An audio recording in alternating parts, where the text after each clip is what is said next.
Hello students, कैसे हैं आप सब। उम्मीद है आप सब लोग अच्छे होंगे। आज हम लोग विज़न आईएएस के टेस्ट नंबर 4 का क्वेश्चन नंबर 52 से 100 तक को सॉल्व करने वाले हैं। तो चलिए अपने इस वीडियो को शुरू करते हैं। तो इसमें फर्स्ट 52 नंबर क्वेश्चन दिया हुआ है कि लिथियम भंडार के संदर्भ में विचार करना है और सही कथन चुनना है। तो इसमें से कौन पूछ रहा है, क्या पूछ रहा है जी? लिथियम ट्रायंगल में कौन-कौन कहाँ-कहाँ पर है जी? तो दक्षिण अमेरिका में है और समृद्ध क्षेत्रों में शामिल है। तो एकदम यह सही है कि लिथियम ट्रायंगल दक्षिण अमेरिका में ही है और विश्व का सबसे समृद्ध लिथियम समृद्धतम क्षेत्रों में से है। दूसरा नंबर दे रहा है, चीन के पास विश्व का सबसे बड़ा लिथियम भंडार है। तो क्या यह सही है? एकदम सरासर गलती है कि चीन के पास लिथियम का सबसे बड़ा, लिथियम का भले ही उत्पादक सबसे बड़ा लिथियम का उत्पादक चीन है, लेकिन इसके पास भंडार नहीं है। इसलिए 1 नंबर केवल सही हो जाएगा, 2 नंबर सही नहीं होगा। इसके बाद से देखते हैं क्वेश्चन नंबर 53। क्वेश्चन नंबर 53 में है, भारत में खनिज संसाधनों के वितरण के संदर्भ में विचार करना है। खनिज संसाधनों को वितरण के संदर्भ में विचार करना है। तो इसमें दे रहा है, भारत में अधिकांश धात्विक खनिज प्रायद्वीपीय और पठारी क्षेत्रों में पाए जाते हैं जी। भारत के अधिकांश धात्विक खनिज पठारी क्षेत्र में पाए जाते हैं।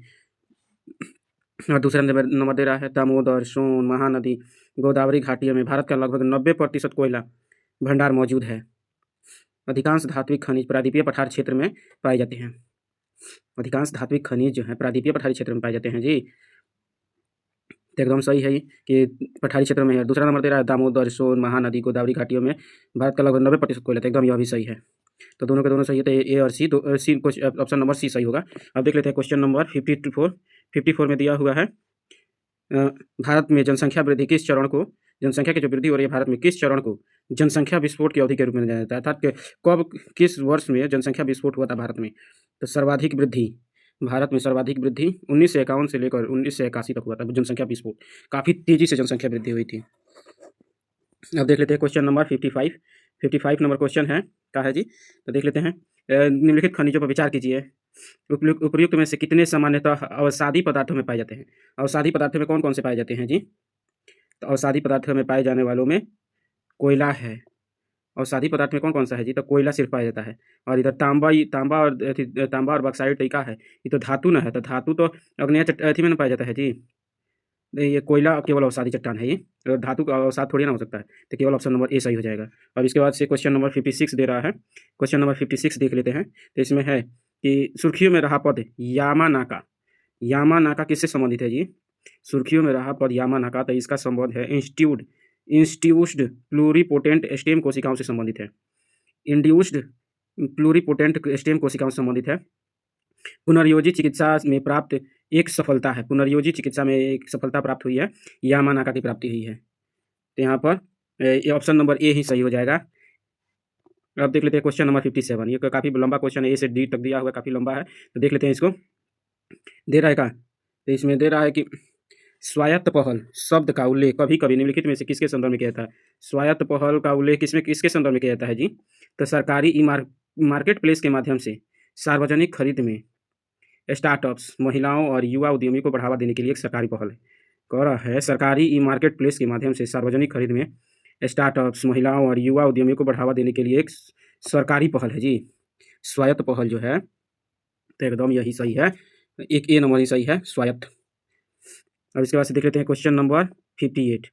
क्वेश्चन नंबर 58 देख लेते हैं। तो इसमें क्या दे रहा है, निम्नलिखित ऊर्जा स्रोतों पर विचार कीजिए। ऊर्जा स्रोतों पर विचार कर लेते हैं। तो इसमें क्या दे रहा है, कि कितने परंपरागत ऊर्जा स्रोत माने जाते हैं। परंपरागत कौन कौन सा है? तो प्राकृतिक गैस दिया हुआ है, तो प्राकृतिक गैस का लकड़ी दिया हुआ है, जलावन दिया, पवन दिया है, सौर ऊर्जा दिया हुआ है। तो इसमें कौन कौन सा है? प्राकृतिक गैस है और लकड़ी जो है, ये दोनों के दोनों परंपरागत है, लेकिन पवन और सौर जो है यह अत्याधुनिक ऊर्जा के स्रोत है, ना कि परंपरागत है। ऑप्शन नंबर केवल बी सही हो जाएगा। अब देख लेते हैं क्वेश्चन नंबर 59। क्वेश्चन नंबर 59 हम लोग देख लेते हैं। तो इसमें क्या दिया हुआ है, पारादीप पत्तन उड़ीसा में, पारादीप पत्तन उड़ीसा, सुमेलित करना है इसको, सही सुमेल निकालना है। तो इसमें क्या दे रहा है, पारादीप पत्तन उड़ीसा से संबंधित है जी, पारादीप पत्तन उड़ीसा से संबंधित है। और दूसरा नंबर दीनदयाल पत्तन महाराष्ट्र में है, और मरमा गाँव कर्नाटक में है। तो ये तो मरमा गाँव तो एकदम पता है कि हर किसी को पता होगा, गाँव लगा है अर्थात तो गोवा में है, तो ये कर्नाटक में कहाँ चला जाएगा? दीनदयाल पत्तन भी महाराष्ट्र में कहाँ से चला जाएगा? दीनदयाल पत्तन महाराष्ट्र में नहीं बल्कि गुजरात में है, और यहाँ पर दे रहा है पारादीप पत्तन उड़ीसा में, एकदम सही है। तो यहाँ पर एक ऑप्शन नंबर ए सही हो जाएगा। अब देख लेते हैं क्वेश्चन नंबर 60।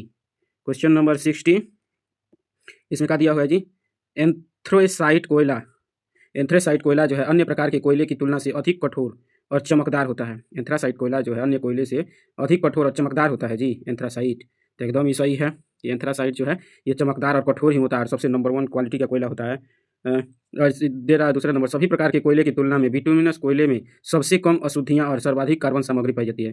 तो क्या बिटुमिनस में है जी? तो बिटुमिनस में नहीं, ये गलती है। कैसी एंथ्रासाइट में ये सब गुण पाए जाते हैं, सबसे सबसे कम अशुद्धि और सर्वाधिक कार्बन। और यहाँ पर दे रहा है बिटुमिनस, तो यहाँ पर 2 नंबर गलती हो जाएगा, केवल 1 नंबर सही हो जाएगा।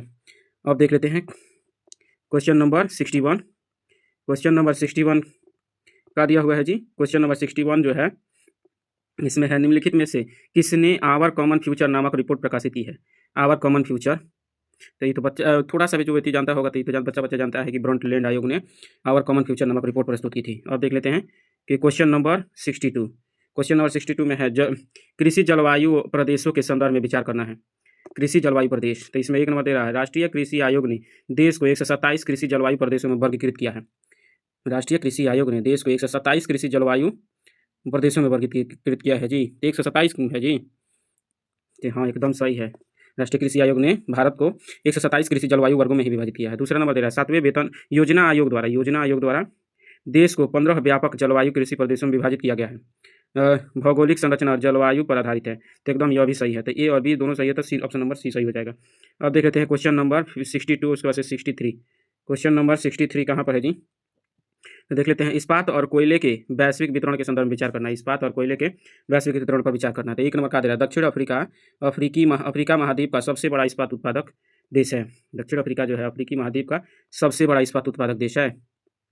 और दूसरा नंबर दे रहा है कि विश्व में पुनर्प्राप्ति योग्य कोयला भंडारों में यूएसए का हिस्सा सबसे बड़ा है। तो और तीसरा नंबर दे रहा है, चीन विश्व का शीर्ष कोयला निर्यातक देश है। तो ये तो सुन के भी गलती है, उत्पादन कर सकता है लेकिन निर्यात कैसे करेगा जब उसकी जनसंख्या उतनी बड़ी है। तो और 1 नंबर और 2 नंबर दोनों सही है कि दक्षिण अफ्रीका महाद्वीप का सबसे बड़ा इस्पात उत्पादक है।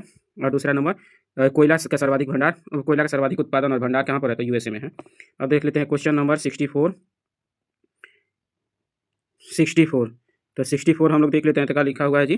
तो ढोकरा शिल्पकला किसके बारे में देखना है जी? तो ढोकरा शिल्पकला के संदर्भ में विचार करना है। ढोकरा लोहे से निर्मित प्राचीन लौह धातु शिल्प है ढोकरा जो है। और इसमें कलाकृतियाँ टुकड़ों में बनाई जाती है। ढोकरा में कलाकृतियाँ टुकड़ों में बनाई, पहले नंबर दे रहा है, लोहे से निर्मित प्राचीन लौह धातु शिल्प है ढोकरा। और दूसरा नंबर बोल रहा है, ढोकरा कलाकृतियाँ टुकड़ों में बनाई जाती है और फिर उन्हें जोड़कर एक अद्वितीय शिल्प का निर्माण कर दिया जाता है जी। तो क्या यह सही है कि इन टुकड़ों में बनाया जाता है? तो एकदम इशारा सर गलती है। और पहला नंबर दे रहा है कि ढोकरा लोहे से निर्मित होता है, तो ये भी गलती है। कैसे कि अभी तक कोई भी ऐसी विशेष कलाकृति नहीं मिली है प्राचीन काल की ढोकरा कला से बनी हुई लोहे की भी होगी। वास्तव में तांबे और कांसे की ही ज़्यादातर मूर्तियाँ और जितने भी कलाकृतियाँ हैं वे तांबे से ही बनी हुई ढोकरा कला में। यहाँ पर ए और बी दोनों गलती है, तो 64 का ऑप्शन हो जाएगा, डी नंबर सही हो जाएगा। अब देख लेते हैं क्वेश्चन नंबर 65। क्वेश्चन नंबर 65 हम लोग देख लेते हैं, इसमें क्या दिया हुआ है? निम्नलिखित फसलों पर विचार कर देना और क्या बताना है इसको जी? तो पाम आयल नहीं, इसमें क्या बताना है? मुख्यतः विषुवत प्रदेशों में उगाई जाती है। विषुवत प्रदेशों में कौन कौन सी उगाई जाती है? तो पाम आयल तो एकदम सही है। प्राकृतिक रबर यह भी है और कोको भी है। तो यहाँ पर सब के सब सही है, तो ऑप्शन नंबर सी सही हो जाएगा। अब यहाँ पर देख लेते हैं क्वेश्चन नंबर 66। क्वेश्चन नंबर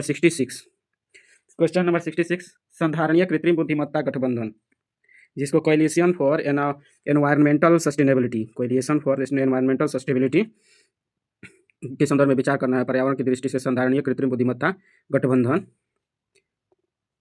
गठबंधन इसकी स्थापना जलवायु परिवर्तन पर संयुक्त राष्ट्र फ्रेमवर्क अभिसमय के तहत किया गया था जी। जलवायु परिवर्तन पर संयुक्त राष्ट्र फ्रेमवर्क अभिसमय के तहत किया गया था। किसका? तो कोई CASAI कह सकते हैं इसको। तो इसका गठन जो है, तो इसका गठन यहाँ पर नहीं हुआ था। जलवायु परिवर्तन पर संयुक्त राष्ट्र फ्रेमवर्क अभिसमय पर नहीं हुआ था इसका गठन। और दूसरा नंबर दे रहा है, भारत पर्यावरण की दृष्टि से संधारणीय कृत्रिम बुद्धिमत्ता गठबंधन का संस्थापक सदस्य है। तो यह एकदम सही है, संधारणीय कृत्रिम बुद्धिमत्ता गठबंधन का संस्थापक सदस्य भारत है।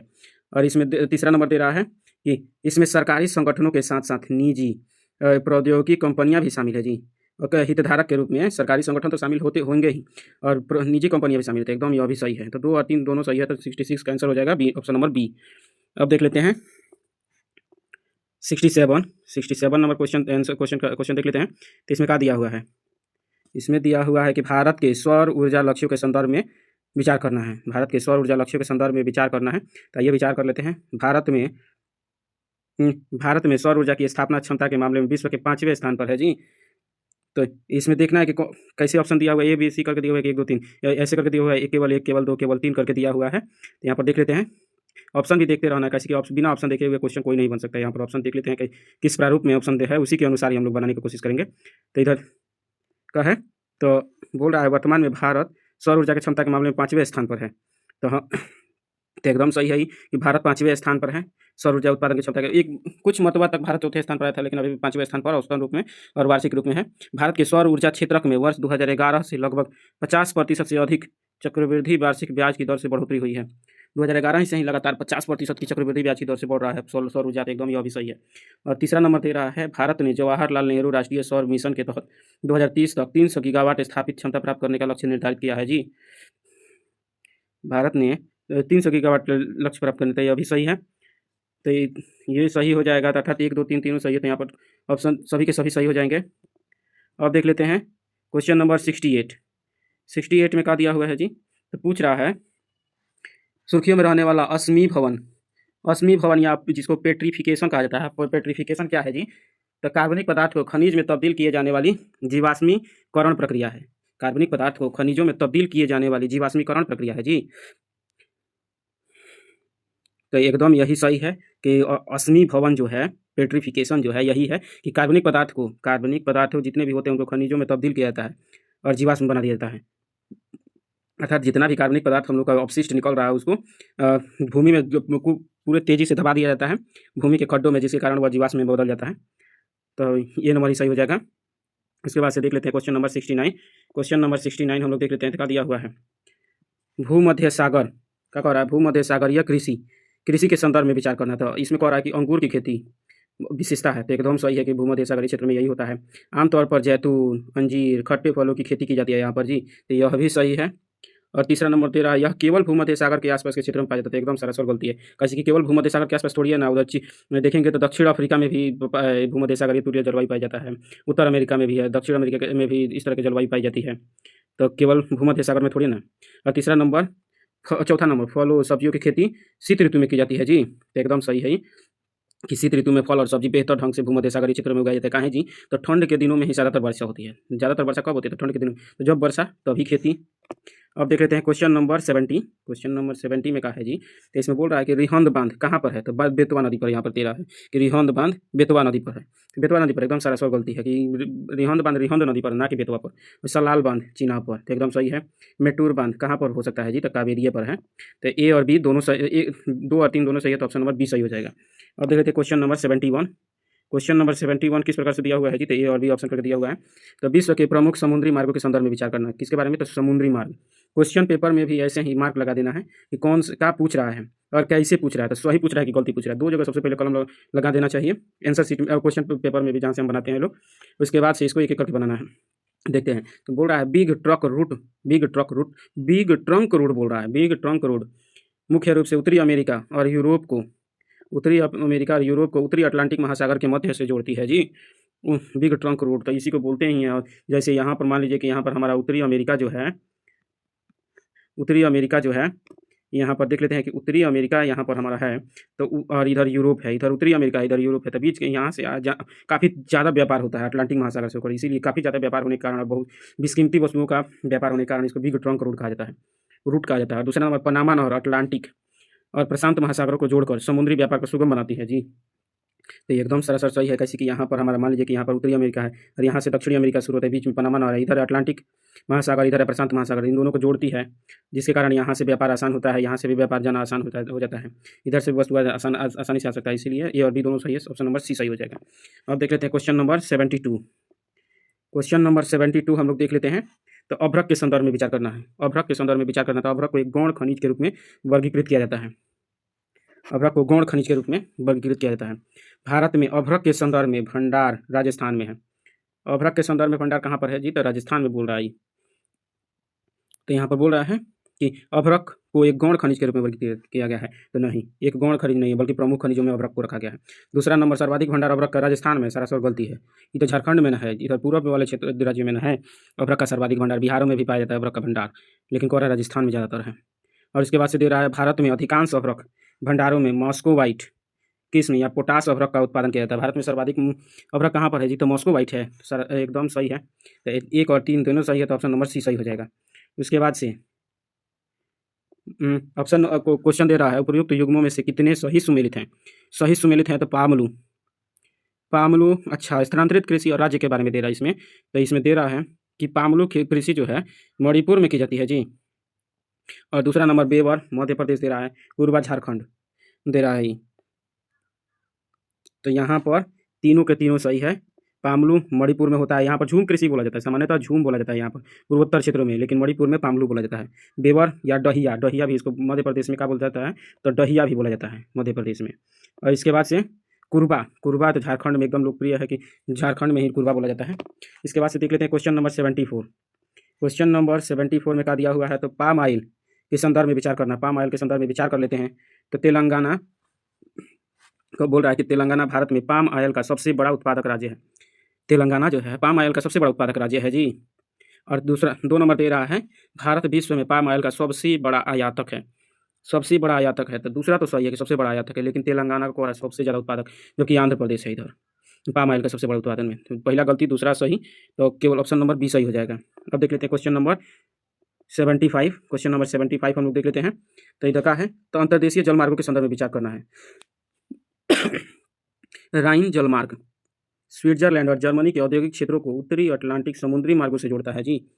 राइन जलमार्ग स्विट्जरलैंड और जर्मनी के औद्योगिक क्षेत्रों को उत्तरी अटलांटिक महासागर से जोड़ता है। तो एकदम सही है। कैसे कि यहाँ पर मान लीजिए कि यहाँ पर ये यूरोप है, यहाँ पर यूरोप मान लेते हैं, यहाँ से राइन नदी निकलती है ऐसे स्विट्जरलैंड से होकर जर्मनी से होते हुए उत्तरी महासागर में या उत्तरी प्रशांत महासागर में अटलांटिक महासागर में गिर जाती है, तो जोड़ती है। दूसरा नंबर है मिसिसिपी ओहियो जलमार्ग। मिसिसिपी ओहियो जलमार्ग जो है यूएसए संयुक्त राज्य अमेरिका के आंतरिक भागों को मैक्सिको की खाड़ी से जोड़ता है जी। तो एकदम सही है। मिसिसिपी ओहियो जलमार्ग जो है संयुक्त राज्य अमेरिका के आंतरिक भाग को मैक्सिको की खाड़ी से जोड़ता है, एकदम सही है। अब इसके बाद से क्या है? तो इधर तो 1 और 2 दोनों सही है, तो ऑप्शन नंबर सी सही हो जाएगा, ऑप्शन नंबर सी सही हो जाएगा। आप देख लेते हैं 76 नंबर क्वेश्चन। 76 नंबर क्वेश्चन का है जी।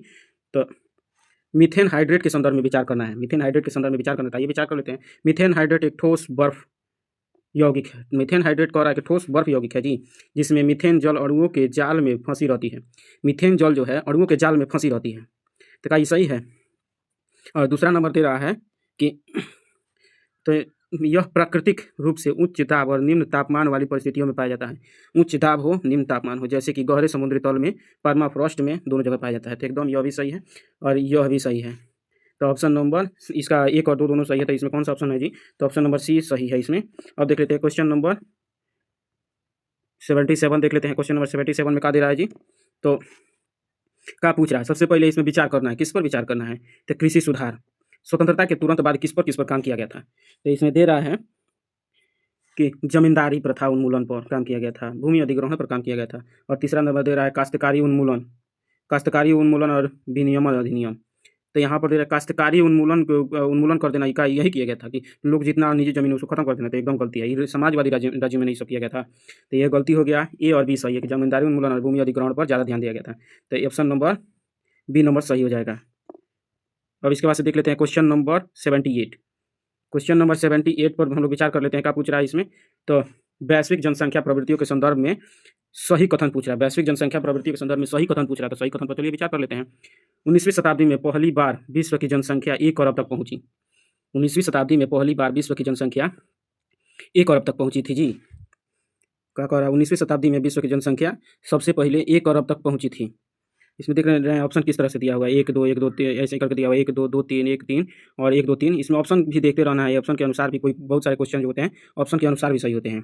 तो इसमें देख लेते हैं कि सबसे पहले 19वीं सदी में ही 1 अरब से पार कर गई थी जनसंख्या, तो एकदम सही है कि 19वीं सदी में ही सन 1805 के आसपास माना जाता है कि 1 अरब को पार कर गई थी जनसंख्या विश्व की। अब इसके बाद से दे रहा है वर्तमान में अफ्रीका सर्वाधिक जनसंख्या वृद्धि करने वाला महाद्वीप है, तो अफ्रीका है, एकदम सही है। पहले एशिया था, सन 2000 के पहले एशिया था जो कि विश्व सर्वाधिक तेजी से जनसंख्या वृद्धि कर रहा था, लेकिन अब अफ्रीका आगे निकल गया है। और इसके बाद एशिया विश्व का सबसे अधिक जनसंख्या वाला महाद्वीप बना है, तो एकदम पहले ही से पता है और बच्चा को पता होगा सबसे बड़ी जनसंख्या एशिया के पास था। 1 2 3 तीनों के तीनों सही है, तो ऑप्शन नंबर यहाँ पर डी सही हो जाएगा। अब देख लेते हैं क्वेश्चन नंबर 79। क्वेश्चन नंबर 79 पर विचार कर लेते हैं। अतिवृद्धि समाजों के संदर्भ में विचार करना, क्या चीज़ के संदर्भ में भी? तो अतिवृद्धि समाज, सुपर एज्ड सोसाइटी। तो इसमें दे रहा है जापान, इटली और जर्मनी जैसे देश जापान, इटली और जर्मनी जैसे देश अति वृद्ध समाजों के उदाहरण है जो कार्यबल में कमी, बढ़ती स्वास्थ्य देखभाल से ग्रस्त हैं। और दूसरा नंबर दे रहा है, सुपर एज्ड सोसाइटी में 20% से अधिक जनसंख्या 65 वर्ष या उससे अधिक आयु की होती है, जिसके कारण आर्थिक और सामाजिक चुनौतियाँ उत्पन्न होती हैं। तो क्या ये सही है कि ये दोनों तो एकदम सही है कि जर्मनी, इटली और जापान में ऐसा अति वृद्ध जनसंख्या, और दूसरा नंबर भी सही है, लेकिन क्या परिभाषित करता है? तो हाँ, एकदम परिभाषित करता है। जब 20% से अधिक जनसंख्या 65 वर्ष से अधिक की है और जिसके कारण जर्मनी, जापान और इटली में वृद्ध है, काम नहीं कर सकती है, इसीलिए तो आर्थिक समस्या बनने का पूरा चांस रहता है। अब देख लेते हैं क्वेश्चन नंबर, तो यहाँ पर ये नंबर ही सही हो जाएगा। अब देख लेते हैं क्वेश्चन नंबर 80। क्वेश्चन नंबर 80 में क्या दे रहा है जी? तो निम्नलिखित पर विचार करना है, तो विचार कर लेते हैं। लौह और इस्पात उद्योग, लुगदी उद्योग, चीनी मिल, सूती वस्त्र उद्योग, इसमें से पूछ रहा है भार ह्रास वाले कच्चे माल का उपयोग कौन कौन करते हैं जी? तो लौह इस्पात है। भार ह्रास का अर्थ क्या होता है? भार ह्रास का अर्थ होता है कि कोई भी कच्चा माल लिए, जिस वस्तु का कच्चा माल लिए 100 किलो लिए, लेकिन उसके अनुपात में कितना उसमें से फाइनल प्रोडक्ट निकला। जैसे 100 किलो लौह अयस्क लेंगे तो हमारा जो शुद्ध लोहा जो मिलेगा ज़्यादा से ज़्यादा 60 से 65 किलो ही मिलता है। कितना मिलता है जी? तो 60 से 65 ही मिलता है। और वहीं पर लुगदी भी देखेंगे तो ये तो हज़ारों किलो लुगदी लेने पर ये कुछ क्विंटल ही, मतलब 100 किलो लुगदी लेंगे तो खूब से खूब तैयार होता है, 30 से 35 किलो के एवरेज कागज़ तैयार होता है। और तीसरा नंबर चीनी मिल उद्योग, तो सब कोई जानता होगा कि ले जाते हैं 1 क्विंटल गन्ना, तो उसमें से निकलता है कितना? खूब से खूब निकलता है तो 15 से 20 किलो चीनी निकलता है। तो यहाँ पर तीनों के तीनों सही है, लेकिन सूती वस्त्र उद्योग, जितना सूती ले जाते हैं क्या उससे कम कपड़ा निकलता है? नहीं, वजन में कम नहीं होता है। तो अर्थात 1, 2, 3 सही है, लेकिन डी नंबर नहीं होगा, तो केवल सी सही हो जाएगा। उसके बाद से क्वेश्चन नंबर 81 पर विचार कर लेते हैं। क्वेश्चन नंबर 81 का दिया, अंतर्राष्ट्रीय रेल परिवहन के संदर्भ में विचार करना है। रेल परिवहन तो क्या कर रहा है? ओरिएंटल एक्सप्रेस रेल मार्ग, ट्रांस कॉन्टिनेंटल रेल मार्ग जो पेरिस को इस्तांबुल से जोड़ता है। ओरिएंटल एक्सप्रेस रेल मार्ग कहाँ पर है जी? तो यही बता रहा है कहाँ पर है। तो ट्रांस कॉन्टिनेंटल रेल मार्ग जो पेरिस को इस्तांबुल से जोड़ता है। तो क्या यह सही है? तो एकदम सही है, पेरिस को इस्तांबुल से जोड़ता है। दूसरा नंबर यूनियन और पैसिफिक रेल मार्ग, यूनियन और पैसिफिक रेल मार्ग न्यूयॉर्क को सैन फ्रांसिस्को से जोड़ता है। इसका ये तो प्रीवियस टेस्ट में भी यही क्वेश्चन पूछा हुआ था, तो ये इसको यहाँ वहीं पर सही कर दिया गया था। अर्थात यहाँ पर मान लें कि हमारे उत्तरी अमेरिका या ऐसे कुछ है, तो यहाँ से लेकर यहाँ तक एक रेल मार्ग बिछाई गई है जिसको यूनियन और पैसिफिक रेल मार्ग कहते हैं। न्यूयॉर्क यहाँ पर है, यहाँ पर न्यूयॉर्क है, यहाँ पर सैन फ्रांसिस्को है, इसको दोनों को आपस में जोड़ देता है। तो ए और बी दोनों सही है, तो ऑप्शन नंबर सी सही हो जाएगा। अब देख लेते हैं क्वेश्चन नंबर 82। क्वेश्चन नंबर 82 के बारे में विचार कर लेते हैं। तो चलिए विचार करते हैं। क्वेश्चन नंबर 82 जो है, इसमें क्या दिया हुआ है जी? तो भारत में निम्नलिखित बंदरगाहों को दक्षिण उत्तर दिशा में व्यवस्थित कीजिए। दक्षिण उत्तर दिशा में व्यवस्थित करना है तो कांडला दिया हुआ है। दक्षिण से उत्तर की दिशा में भी करना है कि दक्षिण सबसे दक्षिण में कौन है, उससे उत्तर में कौन है, उससे उत्तर में कौन है। तो कांडला दिया हुआ है। तो हम लोग मैप पर ही बनाकर एक बार देख सकते हैं कि कैसे हमारा, मान लीजिए कि ये हमारा भारत है, ये ऐसे कुछ भारत है, यहाँ पर गुजरात है, उसके बाद से मान लीजिए कि ये यहाँ पर ऐसे है, कुछ ऐसे भारत है हमारा, ऐसे कुछ भारत है। और देख लेते हैं इसमें भारत है तो कांडला कहाँ पर है?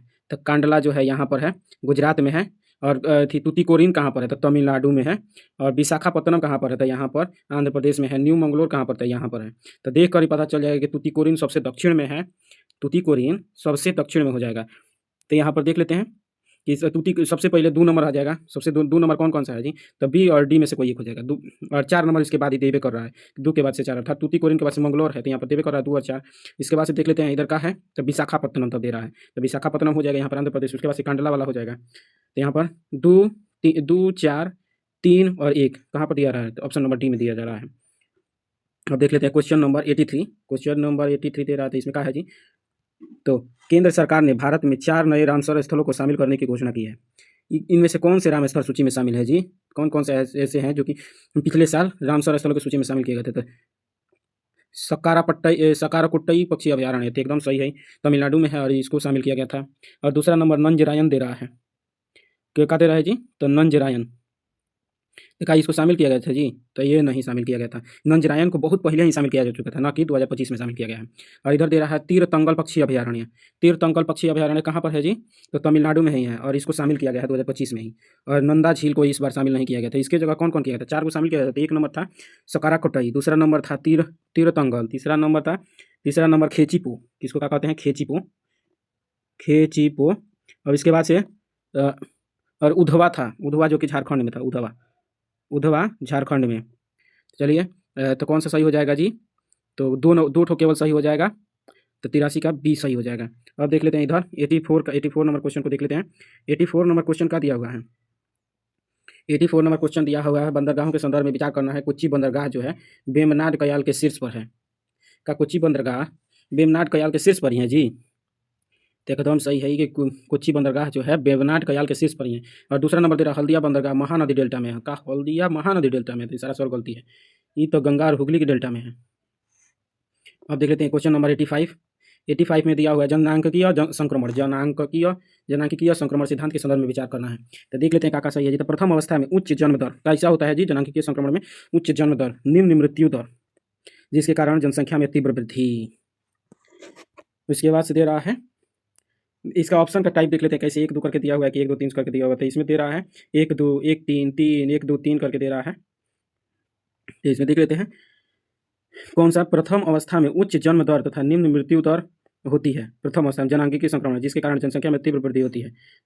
तो इसमें देखना है कि सही देखना है, इसमें सही, ये भी सब देखते रहना है कि सही देखना है कि गलती देखना है। तो इसमें सही देखना है, गलती नहीं देखना है। तो इसमें बोल रहा है प्रथम अवस्था में कहाँ उच्च जन्म दर होती है और निम्न मृत्यु दर होती है, तो ऐसा कुछ नहीं है। दूसरा नंबर दे रहा द्वितीय अवस्था में प्रजननशील और मृत्यु दर दोनों में एक साथ गिरावट आती है, गिरावट हो जाती है, जिससे जनसंख्या स्थिर हो जाती है, तो नहीं, यह गलती है। और तीसरा नंबर दे रहा अंतिम अवस्था में प्रजननशील और मृत्यु दर घट जाती है, जिसके परिणाम स्वरूप कभी भी जनसंख्या में गिरावट आती है। कभी कभी जनसंख्या में गिरावट आती है, अर्थात जैसे ही लोग ज़्यादा शिक्षित हो जाते हैं और मतलब शिक्षित का ज़्यादा स्टेबल हो जाते हैं, तो जनसंख्या में कभी कभी ही गिरावट आती है। तो यहाँ पर ऑप्शन नंबर केवल 3 नंबर ही सही है। अब देख लेते हैं यहाँ पर पहला नंबर कहाँ गलती था जी? तो उच्च जन्म दर और निम्न मृत्यु दर कर रहा था, लेकिन प्रथम अवस्था में क्या होता है? तो उच्च जन्म दर होता है, निम्न उच्च मृत्यु दर भी दोनों उच्च होता है। इसके बाद से देख लेते हैं क्वेश्चन नंबर 86। तो देख लेते हैं क्वेश्चन नंबर 86 में क्या है जी? निम्नलिखित कथनों पर विचार कीजिए। इस क्षेत्र में निम्न तापमान तथा वनस्पति का लघुवर्धन काल होता है। निम्न तापमान और वनस्पति का लघुवर्धन काल होता है जी। 86 नंबर में दे रहा है, इसमें बोल रहा है परिभाषा दे रहा है कुछ, ये तीनों मिलकर कुछ परिभाषा दे रहा है, और इसमें देखकर बताना है कि कौन से क्षेत्र के संदर्भ में ये परिभाषा है। टैगा क्षेत्र, स्टेपी क्षेत्र, टुंडा क्षेत्र या भूमध्य सागरीय क्षेत्र। तो देख लेते हैं कौन सी चीज़ की परिभाषा दे रहा है ये। तो इसमें दे रहा है इस क्षेत्र में निम्न तापमान और वनस्पति का लघुवर्धन काल होता है, अर्थात पौधों का वृद्धि काफ़ी कम समय में तक ही होता है, वर्ष में। दूसरा नंबर दे रहा है तुषार की उपस्थिति के कारण वनस्पति केवल काई, लाइकेन और सेज तक ही सीमित होती है। जैसे ही ई मिल गया, काई, लाइकेन और सेज, तुरंत कोई भी मार सकता है। और तीसरा नंबर दे रहा है जहाँ जंतुओं की उपस्थिति दुर्लभ है, लेकिन रेनडियर, आर्कटिक लोमड़ी जैसे शीत अनुकूल प्रजातियाँ पाई जाती हैं। तो देखकर कोई बता सकता है कि कौन सा सही है? टुंड्रा में ये सब पाए जाते हैं, रेनडियर और आर्कटिक लोमड़ी पाई जाती है। अब देख लेते हैं क्वेश्चन नंबर 87। क्वेश्चन नंबर 87 के संदर्भ में विचार कर लेते हैं। चलिए विचार करते हैं। कृषि में कोलक-जोह मॉडल के संदर्भ में विचार करना है। कह रहा है इसकी शुरुआत साम्यवादी चीन में की गई थी।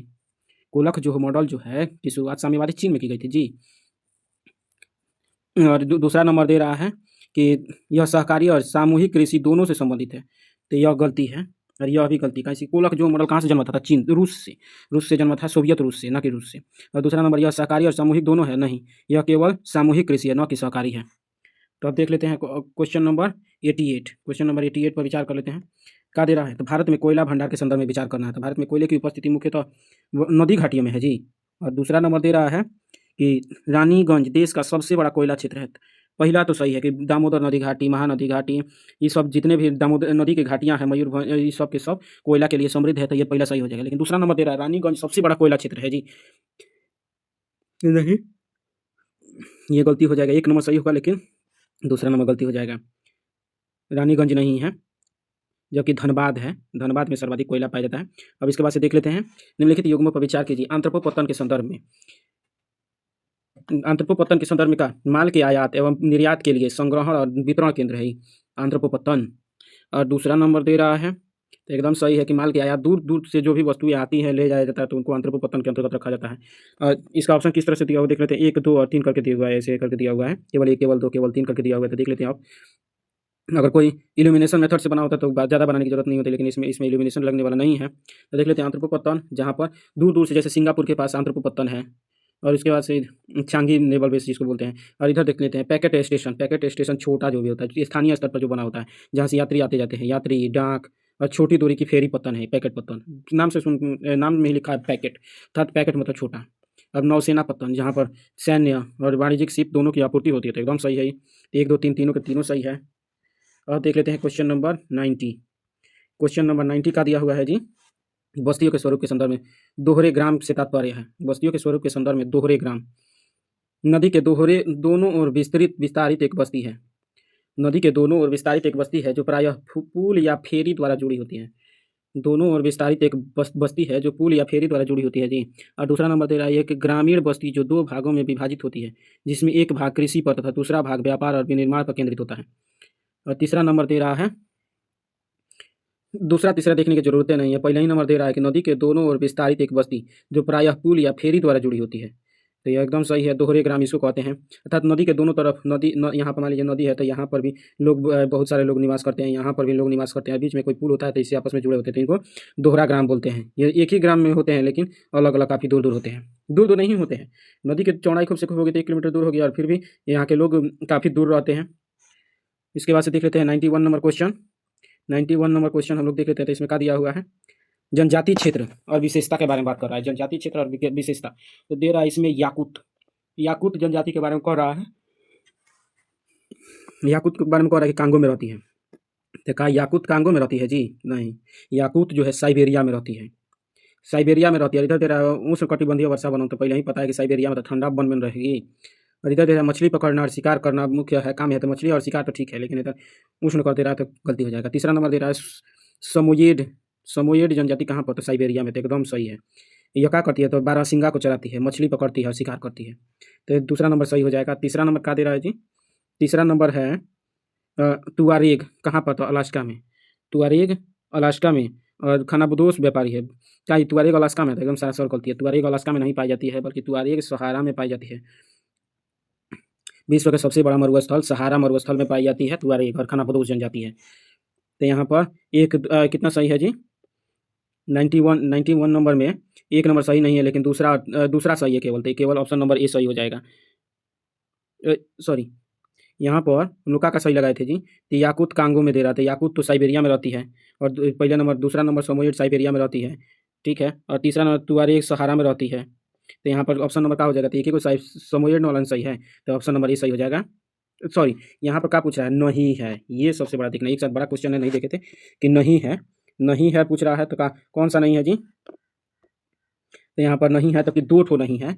इसमें कौन कौन गलती है, 2 ठो गलती है। अब देख लेते हैं 92 नंबर क्वेश्चन। 92 नंबर क्वेश्चन देख लेते हैं कि एच बी जे जिसको हजारा विजयपुर और जगदीशपुर प्राकृतिक गैस पाइपलाइन और कहा जाता है, किसको कहा जाता है जी, तो कहाँ से गुजरता किस राज्य से, यही देखकर बता देना है। तो इसमें पूछ रहा है कि गुजरात से गुजरता है, मध्य प्रदेश से गुजरता है और हरियाणा, तीनों से गुजरता है। पूछ कर रहा है, यही बता भी दिए कि गुजरात, हरियाणा और मध्य प्रदेश तीनों राज्यों से गुजरता है। हजीरा विजयपुर जगदीशपुर, तो ऑप्शन नंबर सी सही हो जाएगा। आप देख लेते हैं क्वेश्चन नंबर 93। क्वेश्चन नंबर 93 में है राष्ट्रीय जलमार्गों के संदर्भ में विचार करना है, तो विचार कर लेते हैं। तो रहा है NW1 जो है नेशनल वाटर वे 1, यह गंगा, भागीरथी, हुगली नदी प्रणाली का एक खंड है जी। और दूसरा नंबर जो प्रयाग से हल्दिया तक के बीच का है, तो यह एकदम सही है जी। और इसके बाद से दे रहा है कि राष्ट्रीय जलमार्ग 2 सदिया से धुबरी के बीच है, तो यह भी सही है। लेकिन तीसरा नंबर जो दे रहा है राष्ट्रीय जलमार्ग 3 लखीमपुर और भांगा के बीच है, तो यह गलती है। तो ऑप्शन नंबर केवल 1 और 2 सही है, 2 ठो सही है, तो ऑप्शन नंबर बी सही हो जाएगा। अब देख लेते हैं क्वेश्चन नंबर 94। क्वेश्चन नंबर 94 के बारे में विचार कर लेते हैं। कोयला क्षेत्र और देश के बारे में पूछ रहा है। रूर कहाँ पर, तो जर्मनी में, एकदम सही। बोवेन बेसिन का थीम पाई जाती है ऑस्ट्रेलिया में, तो नहीं, बोवेन बेसिन ऑस्ट्रेलिया में नहीं है। नॉर्थ एंटीलोप रोसेल कहाँ पर है, तो ब्राजील में, तो नहीं, ये तो नॉर्थ अमेरिका में पाई जाती है। फुसून बेसिन यह चीन में है, और इधर दक्षिण कोरिया, तो गलती है। केवल 1 सही है, तो केवल 1 सही हो जाएगा। अब देख लेते हैं क्वेश्चन नंबर 95 काफ़ी लंबा क्वेश्चन है, देख लेते हैं। इधर सूरजमुखी उत्पादन के संदर्भ में 3 ऑप्शन दिया हुआ है, और केवल 2 करके दिया हुआ है, तो देख लेते हैं। भारत में सूरजमुखी उत्पादन कह रहा है कि भारत तिलहन उत्पादन में इसका योगदान 25% है जी। और दूसरा नंबर दे रहा है इसे देश भर में खरीफ और रबी मौसमों में उगाया जाता है, तो ये दोनों तो सही हैं।